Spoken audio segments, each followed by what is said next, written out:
So po, hello po mga ate, mga dude. Ito po ang mensahe ng inyo pong ancestor.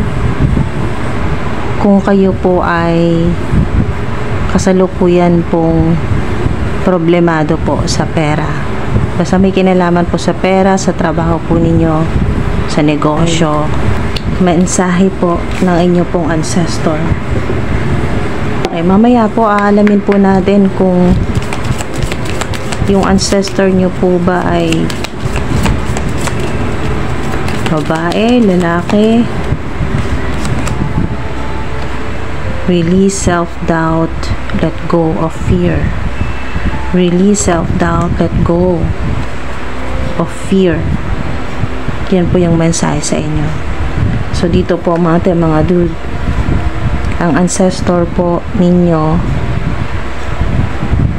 ay babae. Okay, babae. Mga dude.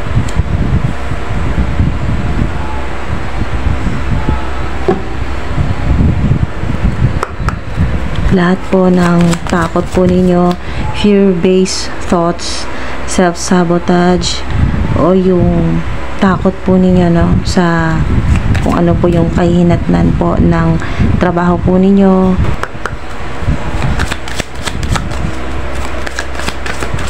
So, ito pong ancestor po ninyo ay babae, mga dude.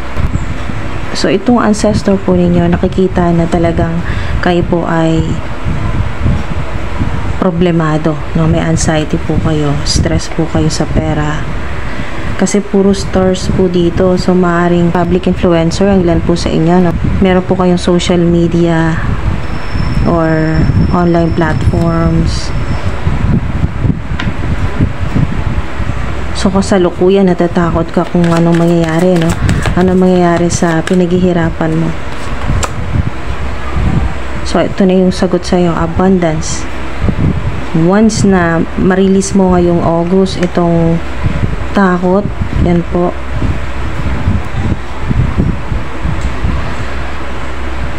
Takot na mas mahirapan sa buhay, mawala ng pera, na takot po ninyo na hindi kayo maging successful sa ginagawa po ninyo, sa trabaho po ninyo. Ito po yun, mga dude. Confirmation, assurance, yan po. Ito po yung mensahe sa inyo ng ancestor po ninyo. So, approximately, ito pong ancestor po ninyo ay hindi pa po ganun katanda,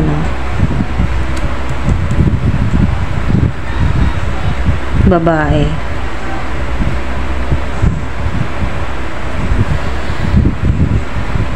Mga ganito pong edad ay mga 27, 27. So, maring specific sa ilan ng number 27 or February 7, 29. Meron din pong number 29. So, specific sa ilan. Clue po yan. So, maaari din pong sign na 27 ay August 27 po yung abundance po ninyo, Yung kayo po ay makakatanggap ng malaking opportunity, golden opportunities, gold po yan, So, infinite abundance. So, napakaswerte po ng marami sa inyo. So, kung may kinalaman daw po ito sa inyo pong pangarap, sa inyo pong lalo na sa mga public influencers, dahil puro po stars, ganyan po, nasa spotlight po ang ilan sa inyo.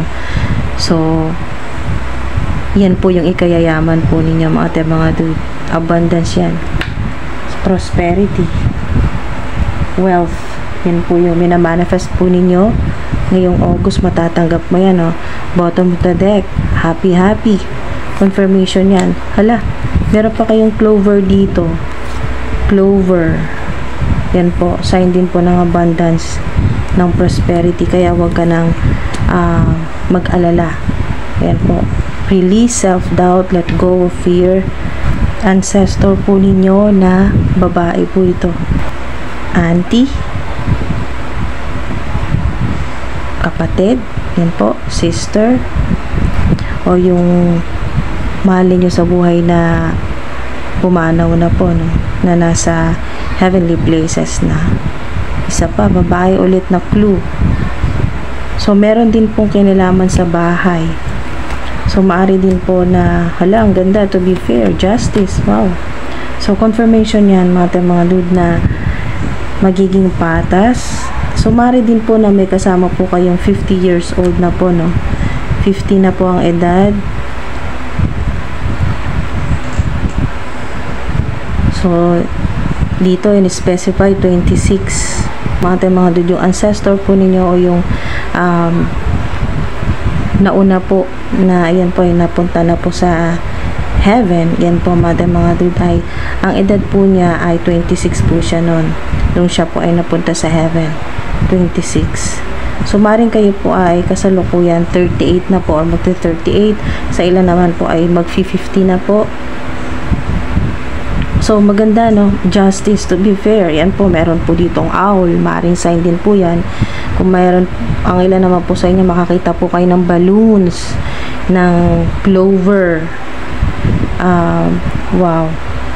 Bahay din po. May kinalaman din po sa bahay. So, maring makakabili ng bahay. May pambayad sa bahay. Sa mga nagre-rent po ng bahay, meron din po kayong pambayad dyan. Yung problema po sa pambayad po ninyo sa renta ng bahay po ninyo or apartment. Yan po. Abundance. Wow.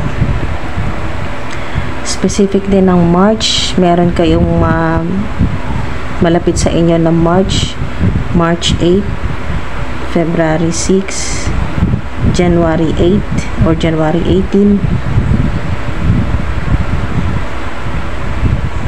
Meron din po kayong may sinasabi dito na May. So, maaari din po na sa ilan nag-apply po kayo ng loan. May pa, pero hanggang ngayon na naghihintay po kayo ng or nakailang subok na po kayo mag-apply po ng loan. May pa po ang ilan. So, ngayon po yung August maaprobahan sa ilan. Or meron kang sinimulan nung May. Ito pong May 2024. Meron kang sinimulan or proyekto ito o negosyo na sinimulan mo ng May. Pero parang kasi dito may self-doubt eh. Kaya pinapayuhan ka ng ancestor mo na alisin mo ang takot. Kasi hindi agad-agad yung abundance eh. Hindi agad-agad. So, ngayong August pa lang yan lilitaw. Yung malaking opportunities. Ang clue dito ay kung ano yung sinimulan mo, ginawa mo, or inayos mo nung May. Ito pong May. Meron kang o maaring nag-submit ka ng application, yan po, or loan, or nag-apply po, naghihintay, nag-apply ng makapagtrabaho po sa ibang bansa, no? Mga dude, naghihintay po kayo ng approval or ng kontrata, yan po. So, ngayong August, napakaganda pong mensahe mula po sa ancestor po ninyo. Puro lucky yung vibe, yung energy, mataas, no? High frequency po yan. So, kung ano man po yung gusto po ninyong mangyari, yan po yung minamanifest po ninyo, mas madali siya. Mas madali na mangyayari or makukuha po ninyo ngayon pong August yan. May clue na August 11, specific sa ilan, no? August 11, merong 18, meron pong 9, meron din pong 26. So, natin mga dude, abundance, yan po, napakaswerte po ng marami sa inyo. Lalo na po yung mga nakapanood po dito. Napanood nyo po ito, mga dude. So, bahay, may connection sa bahay. No place like home.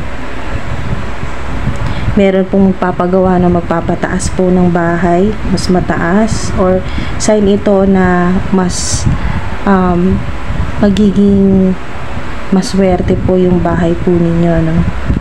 Magmamagnet po ng prosperity, ng abundance, yan po, ng liwanag.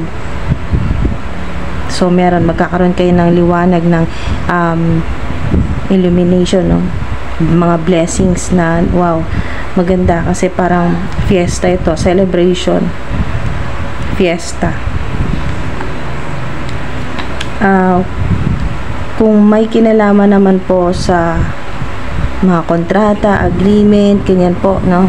Approval, mga documents, mga dude, or court case, ay pabor sa'yo, okay? So, panalo. Ikaw ang makakatanggap dito. May matatanggap po kayong malaking pera. Yan po, to be fair, na vibe or na energy. Maganda, mga dude. So, mas magaan ngayon, mas magaan sa pera, mas lalo na makita po ninyo 1818 or 888, 111, 888. Kasi ang 26, 8 din po yan. 2 plus 6, 8 din po yan, mga dude. So, wow. 555 din po sa ilan, no? 333. Meron kayong dalawa, 8 nyo dito, no? Napakaganda ng frequency, mga dude. Talagang pang-abundance po, pang-prosperity yung vibe, yung energy. So, maraming salamat po, lalo na po sa mga umabot po dito hanggang sa dulo. Thank you po. Sana po mga dude ay may nakuha po kayo dito kahit paano. At sana po ay mag-resonate sa marami po sa inyo.